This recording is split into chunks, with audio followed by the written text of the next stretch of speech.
Sitting here with George. What are y'all doing? Look at George. He's just cuddling with me. We had a day today. Right, George? We had a long day. We did cleaning. Hello, everybody, and how are you? Good to see you all. Should I bake something? My parents are watching, I don't know. Guys, what are you watching? Travel show. A travel show, I think. What? The BBC? Should I get your eyes cleaned? My baby is on me. My little George. Thank you guys. Good to see you all. We're just hanging out right now. Listening to my parents on TV. What's up, Samuel? How are you? Hey, hey. Oh, you're with your cat. I'm with my dog, George, hanging out. You're at work. Where do you work, Royce? Good day, Monsieur. How do I say that? South Park. You're watching South Park. That's one of my faves. One of my faves. Yeah. Hey, Daniel Valdez, I was thinking about you. I miss you. You got to come back to LA and help me shoot some videos, some sketches. Daniel was my old helper. He used to shoot so many videos together. Hope you're doing well, Daniel. If you're in New Jersey, we should meet up. I don't know where you are. You've been traveling the world. How are you feeling today? I'm good. Good evening. Hope you have a great day and stay safe. Thank you. What's up, Charles Humphrey? Good to see you. I'm good. I'm just here with George, hanging out. Hey, Steve. Oh, my baby. George. He has all these like prickly things from walking these bushes. Where are you going, George? You don't want me to take the bushes off of you? Oh, come on. Say hi to the live stream. Say hi. Say hi to everybody. No? All right. Oh, thank you, John, for the 100 stars. Thank you, thank you, thank you. I'll put George down. He doesn't want to sit with me right now. Should I get my book? You're living in Philly. Oh, my goodness. Yes, well, let me know when you're in Jersey. That's awesome. What are you doing? I hope you're acting still. How's the ring doing? What did you say? Yes, let's definitely catch up. Well, I have... Oh, Dan. Yes, this ring from Dan Walker Designs. It's doing very well. I haven't taken it off and run over it with a car, so that's a good thing. It just stays on my wrist, except I get worried when I go in the water with it. I'm just like, don't fall off, but it's like the perfect size. I don't remember what size it was. So everyone always asks me on the live streams, they're like, what's your ring size? And I'm like, I don't know. I don't know my ring size. You look lovely. Thank you. Here, let's go in the kitchen. So tomorrow is garbage day, but because of the bear situation here in New Jersey, we're not throwing the garbage out. So there's that. My parents are watching. Their TV has gotten louder since I started live streaming. Hi, everybody. Welcome. For the first time in its history, the park is, I don't know, relocate these magnificent beasts. I'm trying to talk like the people on TV. Hello, sweetie. Good to see you guys. Good to see you. Hey, how are you doing today? I'm good, Julio. Did you see my answer to your question in yesterday's live stream? No. You asked me a question and I answered it yesterday. Here, maybe this room is better because we don't hear the TV so loud. Good to see you and your WhatsApp number. Guys, don't give me your number because I'm not going to write it down and all these strangers are going to have it. Ooh, it's cold in here. I'm very excited. I got a new webcam. My webcam broke, so that's why I wasn't. Why the stars? Well, stars are cool. They give the streamer money during the live stream, so that's fun. Money is fun. Do you guys like my hair? I cut layers. What do you think? I was in the lake today, so I have to re-blow dry it. Take care of your citrus trees. I know. I mean, I have to fertilize them when I get back home. My trees. I was so talking about trees. So I found a person on TaskRabbit to help do the yard here, because my parents have quite a big yard, and my dad, like, I had to mow the yard. So I really wasn't good at doing like the thing with the hedges. So I found somebody on TaskRabbit to do the hedges, and I told him specifically, do not cut my roses. And I started growing these Rosa Sharons, and I took clips of them from when Michael helped do the yard in New York, and I grew roots on them and I planted them, and I told the guy specifically, do not, you know, do anything over here. Of course, I go back there and he cut all of my rose bushes down to like the stumps, and then all the Rosa Sharons were just gone. He raked them up, and I was just so angry. I was so upset. All that time gardening, like I specifically weeded everything out. Thanks so much, Kylie. And then he didn't listen. So if my arborist is here, maybe you can give me some advice on bringing those plants back that he cut down to nothing. So upset. So upset. So mad. My heart was just like, my flowers. And my father was just like, it needed to be done. I was upset. Thank you so much, Marcus. Oh, check. What are you saying? I also do security here. Basically check if flakes and... Oh, that's good. That's very good. You got to make sure that everything is safe where you are. That's a good job. You're looking quite smart right now, Lauren. Thank you. I didn't want to put my contacts on, so that's why I have the glasses on. You had messaged me a question, Julio, and I answered it either yesterday or the day before. Hair, don't mention your hair. Separating it was a nightmare. Yes, you need to be careful when pruning citrus trees. I'm very educated in plant science. What about pruning rose bushes and Rosa Sharon? Will they grow back? Will the roots be okay? I don't know. That's so annoying. I was so upset, Charles. I was like, I was livid. I'm like looking through, there's just piles of stuff because it was so overgrown. So I was like looking through it, trying to find like the Rosa Sharon roots. Hi, my friend. What's up, Lenny? How are you? Good to see you. Do you guys want me to read tonight? Do you want to read with me? Let me know. I'm just sitting here, hanging out with you all, thinking about what I'm going to do next. What should I do next? Thank you so much. Do me a favor, if you're new, please share this, or even if you're not new, share this. Citrus trees are very fragile. Yeah, I know. I have to get back to take care of my trees. They will come back. That's what you need to do to them. Oh, yeah. No nightly PJs. Not yet. I knew I was going to do this live stream, so I wanted to leave the dress on.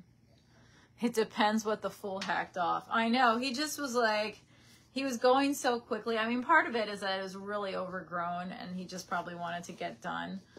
But it was just my plans. Daddy, you know he left his saw here. What saw? The guy left his saw. That's my saw. The big, no, not the R-O-Y. It was a R-O-Y-B-O, whatever. Oh, well, he'll be back. All right. Yeah. They'll grow back. It's on the deck outside. Oh, we gotta take it in case it rains. All right. I moved and my new room isn't a mess. Oh, that's good. Yeah, it's easy to make a mess. My room right now is quite a mess here. I have to really work on it. Like, it's going to be like a day situation of working on it. All right.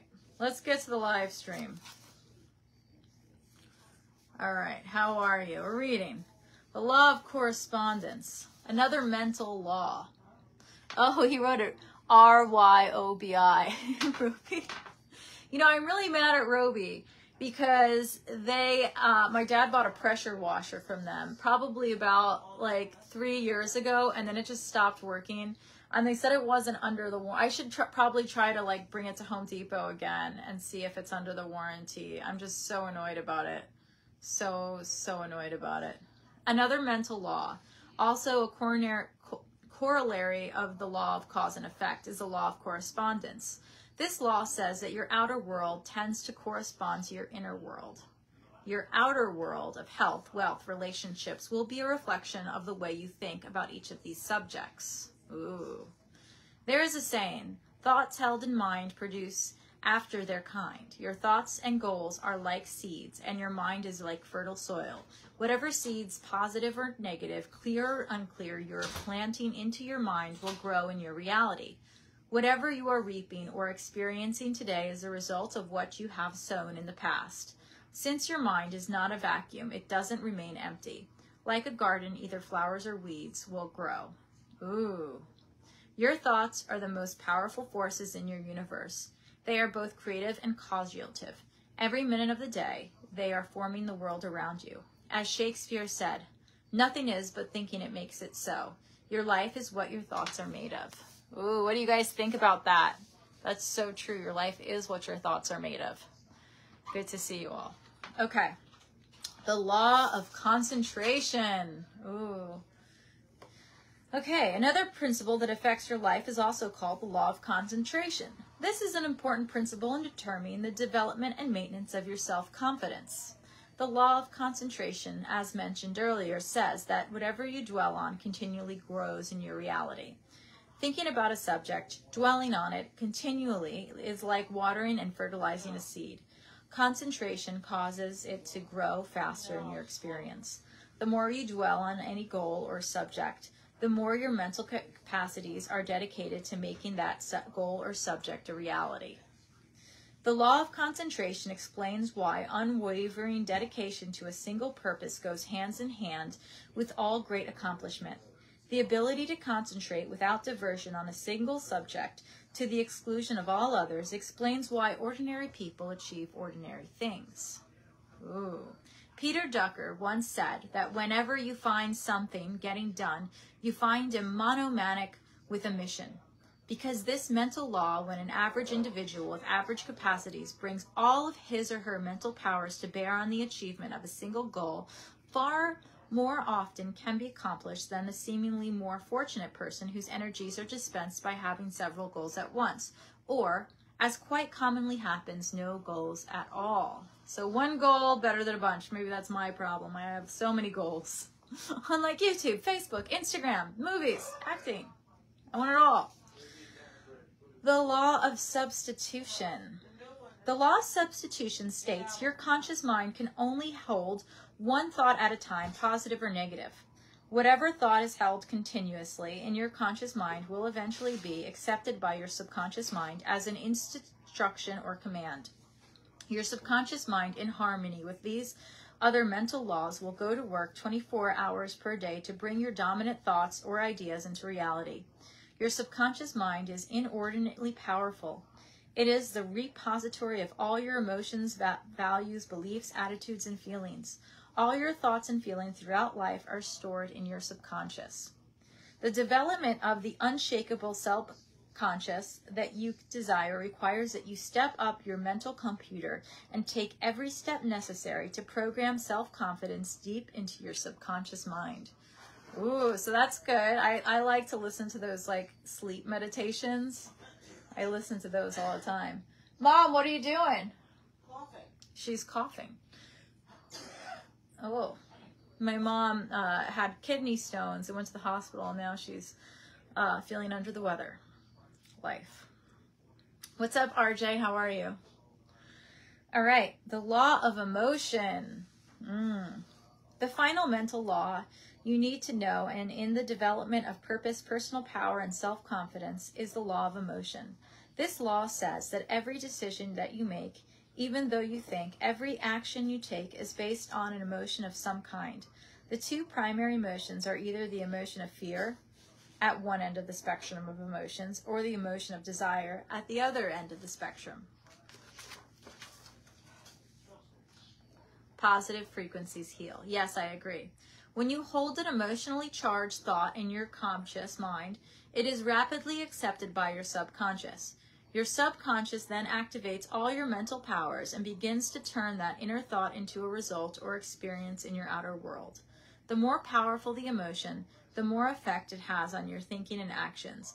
And the more rapid the change in your experience is, if the emotion is strong, the change can be instantaneous. Ooh, that's a big one. What are you doing later? Watching TV? The final emotional law you need to know is the development of purpose, power, and self. This law says that every decision you make, every thought or think, action you take is based on some emotion of kind. Two primary either emotions, fear or desire. Oh, I hope you're not breaking my things. One of my favorite glasses broke. Okay. Good to see you guys. Just listening to my parents in the kitchen, you know. All right, the power of decision. I'm not good at that. What did you just say? Let's see. Every day I'm praying to God. Oh, thank you, Jamal. Jamay or Jay? How do I say that? Am I saying that right? Okay. The power of a decision. I have a friend who smoked for 30 years. He claimed that he couldn't quit smoking because it was deeply inhibited habit, going back to early adulthood. One day he had some chest pains and went to his doctor, who performed a series of tests. When the results of the test were in, the doctor sat down my friend John and told him that he had a serious heart condition, and if he continued to smoke, he'd be dead in 6 months. Ooh. Samuel Johnson once said, when a man is to be hanging in tomorrow morning, it clears his mind wondrously. The idea of dying was so emotionally charged to my friend that he took out his cigarettes, threw them in the wastebasket, and never touched them again. In a positive vein, if you are absolutely convinced that you are meant to be a great success in life and that there was nothing in the world that could stop you from achieving great things as long as you threw yourself wholeheartedly into every activity and persisted until you succeeded, you would become an irresistible force of nature. The depth of your belief and the strength of your conviction would dramatically increase the power of your personality. If you believed in your ability to succeed greatly, you would become unstoppable. What's up, Rick Stolkel? Hi. You are giving me a live program show and a grateful message. That's good. I'm glad you like my live. We're reading about self-confidence. I hope I can be somewhat beneficial to anybody watching as we're sitting here on this beautiful Wednesday night. Is it Wednesday night? All right. The 4 C's of inner confidence. You can develop this kind of inner confidence by developing what I call the 4 C's. Clarity. Decide exactly what it is you want to accomplish and exactly the kind of person you wish to become. All right, guys, so what do you want to accomplish? Let me know. Conviction. Develop the unshakable belief that you can do anything you put your mind to. Commitment. Oh, thank you, Jeff. All right. Resolve to do whatever is necessary. Develop the willingness to pay the price in advance for any success you desire. Consistency. Resolve to work on your goals every day, morning, noon, and night until they are accomplished. When you back your goals and actions with clarity, conviction, and commitment, and consistency, you are on your way developing the kind of confidence that will make everything possible for you. The importance of goals. The reason goals are so important in the development of self-confidence is because the very act of setting a major goal for your life activities, all the mental laws in your favor. It will be as though all the switches were flipped on in your engine of accomplishment and the afterburners were turned on to your potential. Clear, free goals you from the law of accident, the tendency for things to happen in a random and unpredictable way. Goals give you a clear sense of direction and the knowledge that your life is self-determined. Goals give you a sense of power, purpose, and focus. They make you feel that everything that happens to you is a part of an organized plan that is taking you step by step towards the attainment of your highest ideals. We got a question. Oh, I'm so happy watching you. You're a great reader. Thanks so much, Marvin. Your ability to set goals and to make plans for their accomplishment is the master skill of success, without which very little is possible. The habit of regular goal setting and goal achieving is probably more important than any other skill you could ever learn. The master skill of success.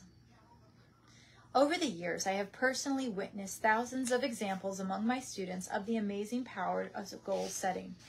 Recently, I addressed about 600 members of a national association at their annual convention in Phoenix, Arizona. During this talk, I emphasized the importance of writing down exactly what it was they wanted, and then making written plans to accomplish it. That was on a Saturday. About 5 days later, on the following Thursday, One of the attendees called my office to get my fax number.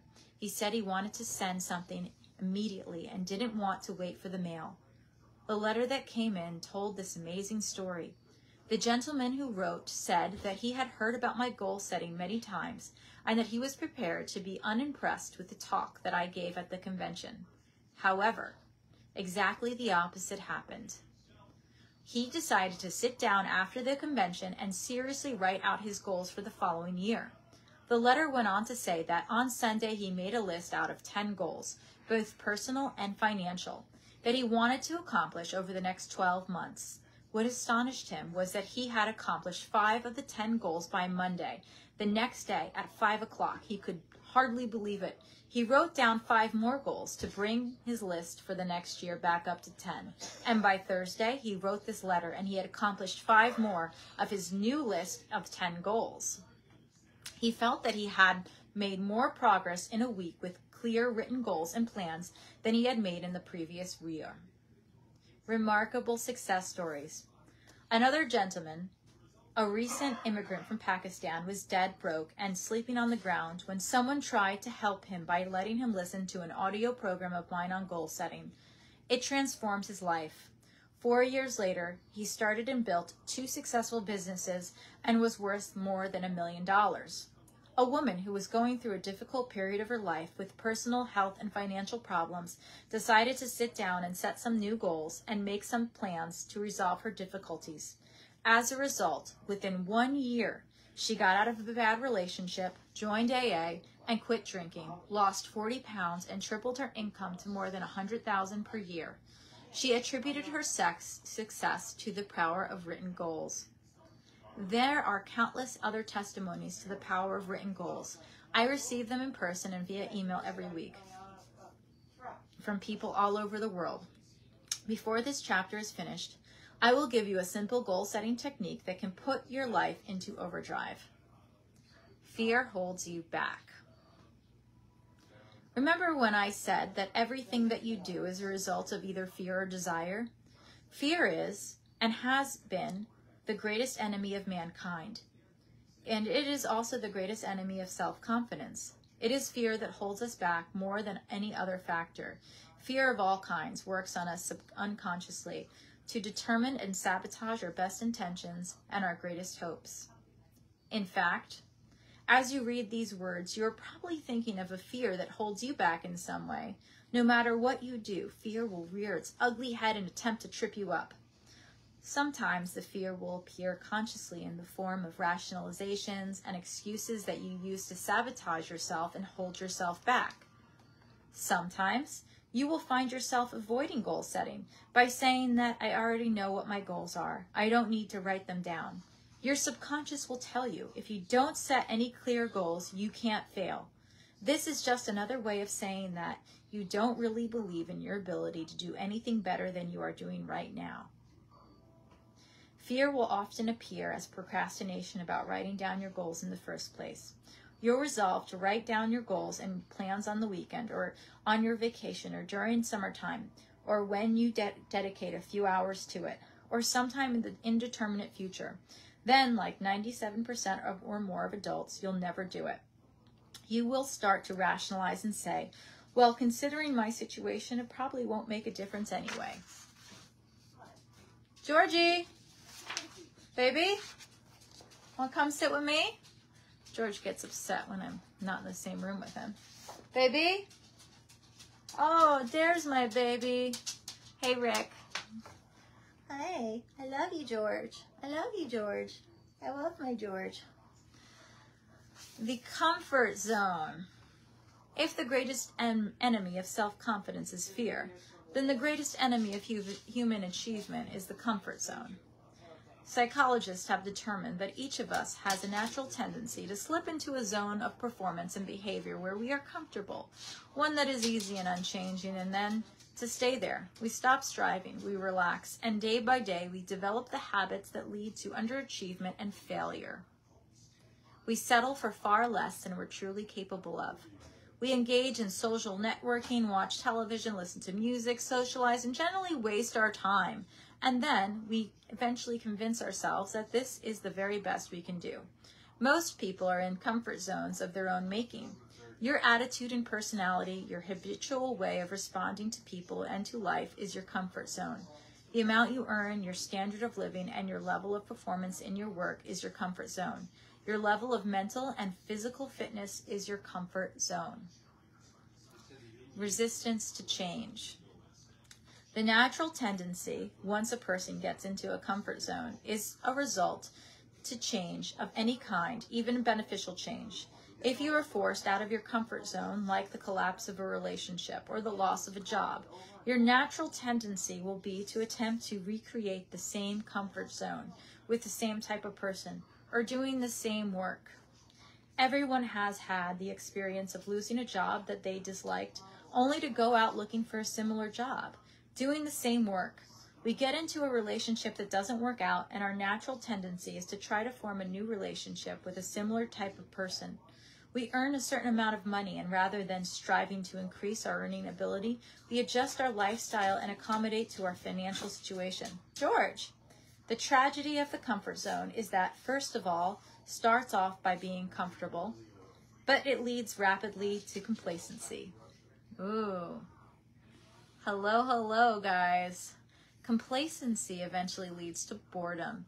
To the question, is this all there? Instead of life being an exciting adventure, it becomes merely a boring repetition of what happened yesterday.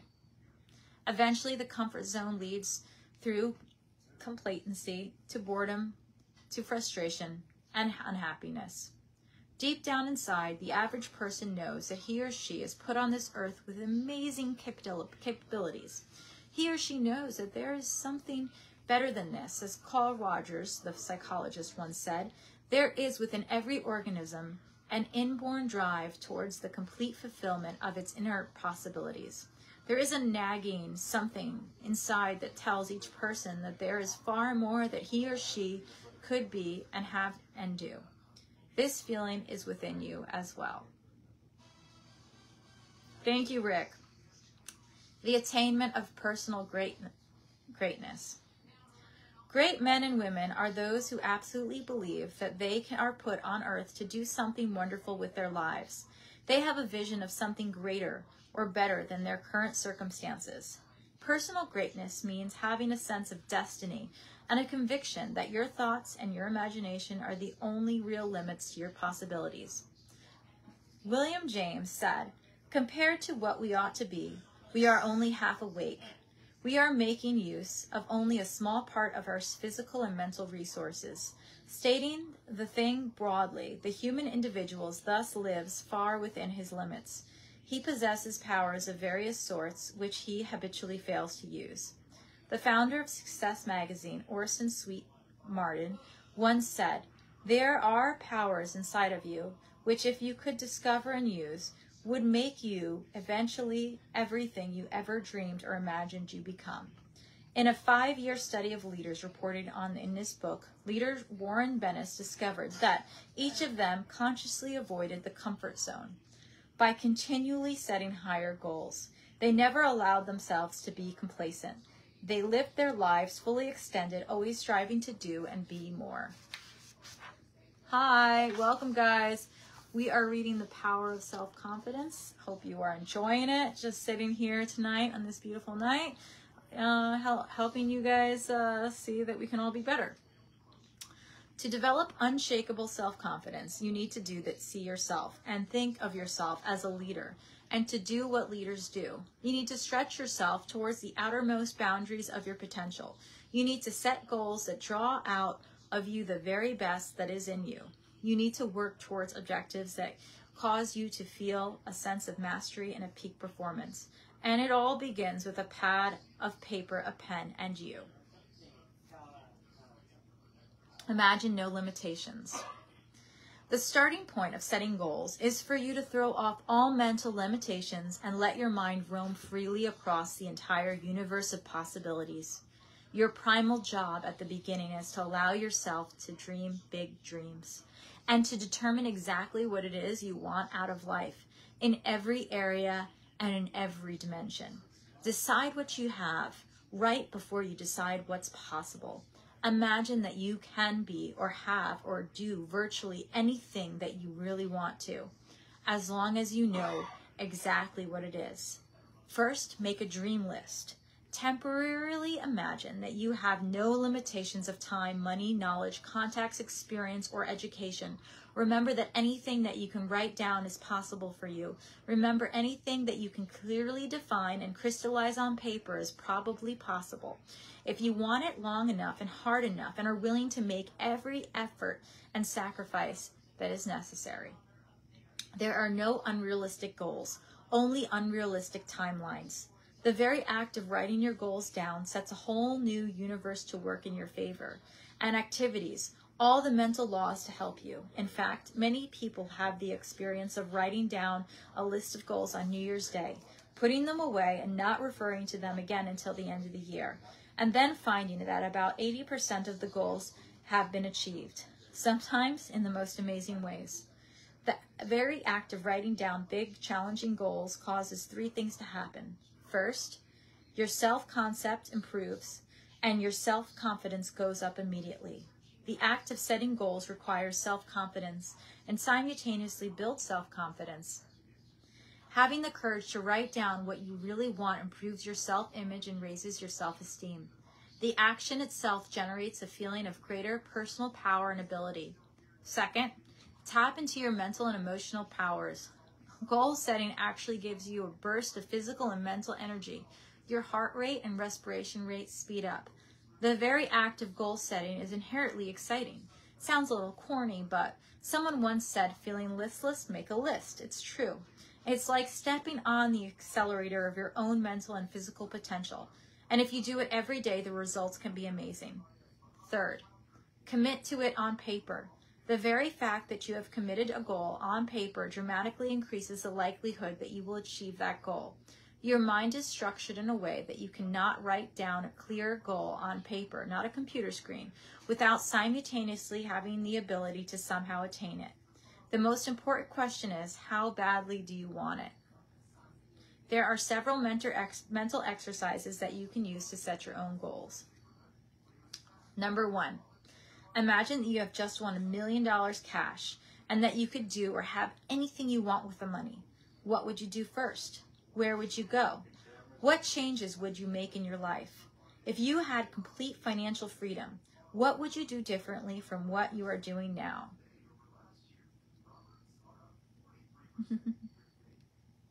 Thanks. We are reading a book, Power of Confidence. What if you can't think of any goals? Somebody just asked. Well, maybe it's just a goal to come up with a goal. Or maybe it's a goal of something you want for dinner tomorrow. Maybe it's a goal of saying, you know, I've always wanted to travel to Australia, visit Rick Stokel. That could be a goal. Getting a pet, going to see a friend, going on a date with somebody. Meeting somebody, meeting your soulmate. That can be a goal. There's a bunch of things that you can have as goals. If you're already married, maybe it's enjoying a beautiful afternoon together, or going on a really cool date, or, you know, getting a really cool present. Or maybe it's a goal that you want to buy yourself a cool present, right? That you can make enough money to get that Ferrari. That's a goal. Ferrari, Tesla. Just depends on, you know, if you want to get a gas guzzler or not, but definitely going to be on my list. I want a Tesla. Is that, and then my, what was it called? I forget what law it was. I guess the one that's like, that you're not going to get stuck. Like, I'm like, oh, I'm never going to get that goal. Like this goal is too hard. So I have it too. We're all similar. Was it the causality rule? The power of decision, the important goal, the mastery skills. Now I'm going back and I'm like trying to remember what it was. The law of concentration, law of emotion, law of law of correspondence. Thought is creative. I forget what it was. What was the law of that you want to stay, that you get to stay in the same place? Power, importance of goal, master of skill. I don't remember it. Yesterday. Remarkable success, start, fear, definitely complacency. That's it. My goal is to one day My goal, oh my goodness, so many comments. One day meet Lauren in the US and own a Lamborghini. Yes, I love that. Like, I'm up there with owning a Lamborghini. All right, let's go back to reading. All right, so if you don't date, maybe, you know, you want to just, I don't know. Maybe you want to get a dog or a cat. Imagine that you've just, oh wait, here we did that. Describe your ideal lifestyle. Imagine that you could live your ideal of the perfect life. What part of the country would you choose to live in? What part of a company would you choose to work for it, or to start, or to run as your own? What kind of a home and car would you want? How would you like to spend your time and live your life? What kind of relationship would you want? So these are all, like, I guess, options if you don't have a goal. And kind of it's hard sometimes too. It's like, okay, I love where I live. I'm doing all the things that I want. So it's hard for me. I'm like, okay, I got to set a bigger one. There's this house I always dream of. It's much bigger than mine, and it has like all these secret rooms. I want a house with a bunch of secret rooms. Oh, Thomas McMullen said, my goal is to get married. Well, that's a good goal to have. You should maybe go on some dating websites, Thomas, and try to find that perfect girl. And if you write it down, maybe you can attract it. There's a lot of ladies out there, I know. Okay. Ask yourself what you would do if you learned today that you only had 6 months to live. If you had no limitations, how would you spend your last 6 months on Earth? This is another way of asking, what is really important to you? Who would you want to spend it with? Brian said the White House. Brian, is your goal one day to live in the White House? I mean, it's a good goal, I guess. You live in D.C., right? Or you live near D.C. Actually, I thought you live in Chicago. I'm confused. Eating French fries within a month, but nice. But love is a sacrifice. Yes, love is a sacrifice. Let's see. Okay. What would you want to accomplish? What would you like to leave behind? In other words, do you truly value? What are the things that really give meaning and purpose in your life? Write all these things down, guys. List all the worries or problems in your life and write out a goal that is the perfect solution to each of these difficulties. If money is a concern, write a clear goal that clearly defines how much you want to earn, how much you want to accumulate, and what you want to achieve financially over the next 3 to 5 years. Think about your family and your relationships. Describe the perfect situation between you and the important people in your life, and then make out a series of goals to achieve this situation. Look at your health.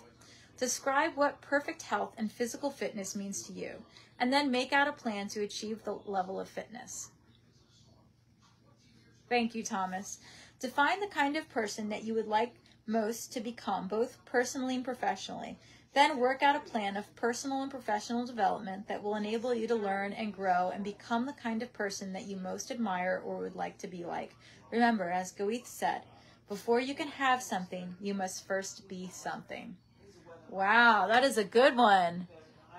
Let's see. Somebody gave me 200 stars. Chris, thank you so much. I hope you're well too. Thank you so much for the stars. Thank you so much, Chris.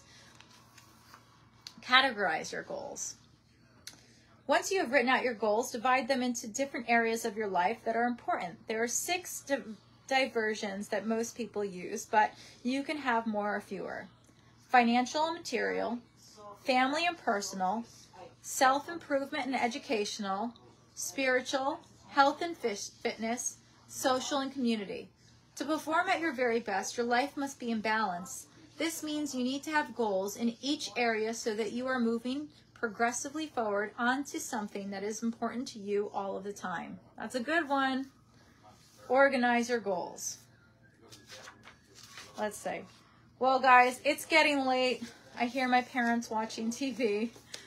I might jump on Instagram after this, so make sure to just go over to my Instagram at @IWantMyLauren. Thank you guys for reading with me. This has been really fun. And yeah, guys, I love you all, and I will see you tomorrow. Can you read English? Oh no, I read in English. All right, love you.